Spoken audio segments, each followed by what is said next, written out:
All right, 5-star. Burgin's 5 stars. 2 really tough ones this week. And I'm going to say this because I've been a wrestling guy for a long time. I know their own TKO is owned with UFC and wrestling now. And I do consider it a sport with some of the best athletes. Like I said, a lot of football players doing it. And then we're going to do the best college quarterbacks of all time. And that is maybe the toughest and most I've ever spent on a Burgin 5-star. And my list is going to be biased, and everybody probably knows that. But we'll start with our top 5 wrestlers of all time, being that it was WrestleMania and a great WrestleMania. And I'm going to start with the 17-time champion John Cena. You don't win 17 championships. He took an era after The Rock and Stone Cold all came in and really carried the WWE for a long time. He's the 17 champion and just won WrestleMania main event. He's my number 5. Number 4, Undertaker. Undertaker was literally, obviously you know the streak at WrestleMania. He was in the business for so long and so talented, and again, one of the best characters I think in any story, movie, whatever. WWE was so good at creating characters at that time. Undertaker, him and Kane were some of the best characters, and so I got him at 4. He is the phenom. Number 3, Stone Cold. People would have him maybe higher on the list. Stone Cold, what he did for the WWE in a time where WCW was taking over with the NWO and all that comes with it. Stone Cold changed the game, brought it back to WWE, who ended up buying out WCW. And just when you hear the shatter of the glass, everybody knows who's coming in.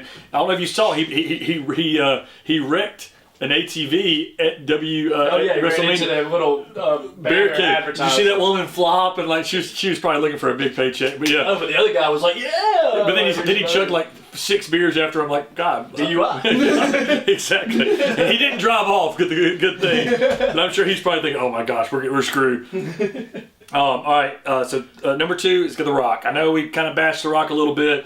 The Rock, to me, the most electrifying man in sports entertainment. It's not just the movies. It's not just the wrestling. He was an icon, fought so many big matches, was maybe the best character, the baby on the mic and athlete ever, former Miami Hurricane. I got him at number 2. And then number 1 is Hulk Hogan.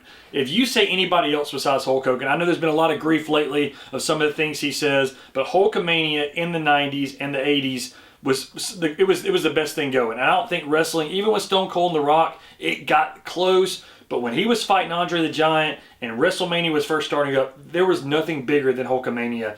And that's why I got him at number 1 on my list. So anybody I left out, Chance, that you...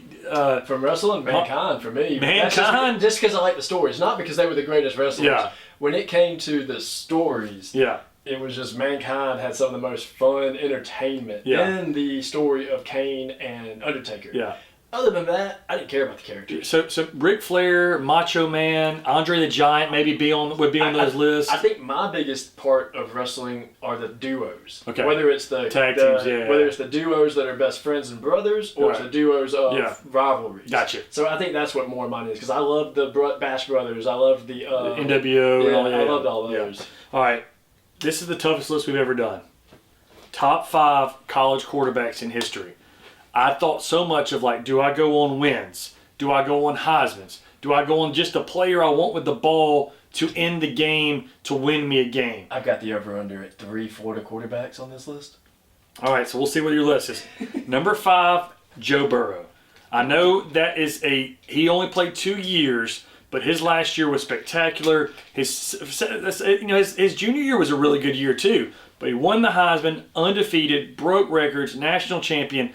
Number 5 on my list is Joey B. Most people would say maybe somebody else besides Joe Burrow, but I got him number 5. Number 4, Danny Werfel. Danny Werfel at Florida won more games, threw for more yards, went to 2 national championships. He only lost 2 games his last 2 years. One was for the national championship, and one was when Florida State put a bounty out on him, and he ended up going to beat Florida State. 3 SEC championships. Danny is a winner, Heisman Trophy, national championship, and then went to another. He played in 2 national championships. That's why I got him over Joe Burrow, and he threw for more yards because he played for more. So that's why I got Danny over Joe. Number 3, Matt Leinart. People are going to bash me for this pick. they're going to say Vince Young beat him, so-and-so, so-and-so. I don't think Vince Young beat him. If Richie Bush doesn't toss that ball back and fumble in that big part of the game, I think USC actually wins that game. Well, without Reggie Bush, the entire game, they don't even keep up with Vince Young in the Texas. Maybe true, but Lindell White didn't play bad that game. Dwayne Jarrett, he had plenty of people. True. But Matt Leinart won 2 national championships, a Heisman Trophy, and played for a 3rd national championship. That's why I got him above Danny, because he was in three national title games, 2 of which he won, 1 of which he almost won or could have won. What an impressive career. 3 national championships, 1 Heisman Trophy. I got him above Danny and Joe Burrow. Number 2, Cam Newton. I know it's your Florida quarterback right there, too. That's 2 on the list. That's 2 already. Cam Newton, to me, what he did with that team.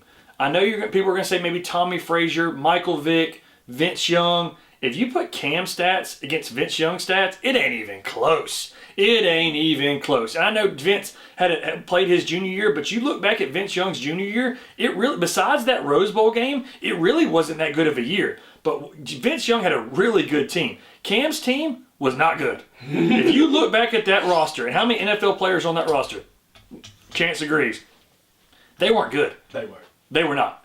I know the defensive tackle, what was his name? That had a crazy good year. He transferred in his last year. What was his name? Not Ford, but... golly, Nick Fairley. Yeah. Yeah, had an unbelievable year. But Cam, there's beef that Dan Mullen and Urban Meyer started beefing because Dan said Cam was a better quarterback than Tebow when he was at Florida going into Tebow's senior year and Cam's junior year. Cam transfers from Florida, but goes to Auburn. I agree. There's nobody else I'd want with the ball in my hands to win a game besides Cam when he was at Auburn. That was, I think, the best version of any quarterback I've seen in football. But the only reason I give Tebow number 1 is because Tebow had better career and did it for longer. He also had better players around him. Did have better players. Freshman year wins the Heisman. He contributes on the team. He didn't start, but did contribute. Sophomore year wins the national championship as a freshman. Sophomore, he had the team that Cam had his senior year. Outside of Percy. They developed the quarterbacks the exact same. Yeah, exactly. They said, Tebow, you've got packages for you freshman year. Cam, we've got packages for you freshman year. Yes. So sophomore year, Tebow wins the Heisman. Junior year, he wins the national championship. Senior year, he loses the SEC championship in only 1 game. I think, to me, career-wise, Tebow had the better career and still had the big year that Cam had to win the Heisman and still won the national championship and won the national championship as a helper player. That's the only reason I give it over Cam. I think the longevity of the career. I have to switch these 2 only because I think Tebow had the world behind him. I think Cam had the world against him. And Cam still was able to.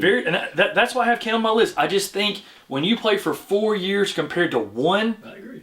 That to me puts you over the top. I got Cam as 2. People will say that's way too high for Cam. Well, Cam played JUCO ball too. Don't forget. He did play JUCO ball, but I think over the period of time, Jameis Winston probably had a better 2-year run than Cam in 1 year. So, but yeah, Tebow, Cam, Leinart, Werfel, Burrow.